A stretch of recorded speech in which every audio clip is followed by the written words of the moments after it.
早安吉隆坡，呢個係一個馬來西亞第3代台山女仔嘅故事。元旦嘅 KL 好似仲未醒返，我哋就已經嚟到吉隆坡陳皮，準備我哋今日嘅分享啦。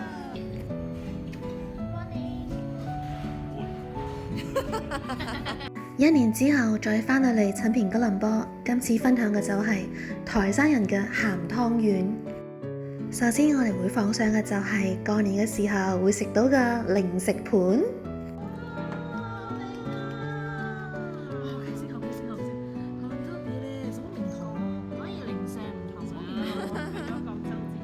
我哋今次用嘅係我哋喺廣州學到嘅中式糕點嚟呈現我哋嘅零食盤。呢個係瓜子，請你包起啊！係瓜子包起。跟住就輪到今日嘅主角台山鹹湯圓。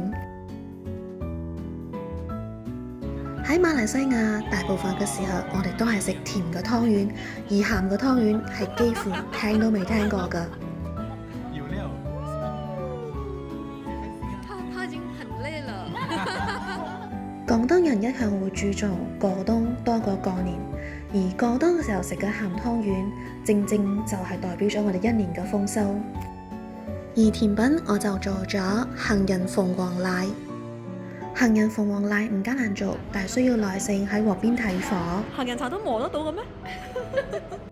分享會順利完結，我相信2026有支持我嘅朋友同我嘅夥伴，今年都會係圓滿嘅一年。2026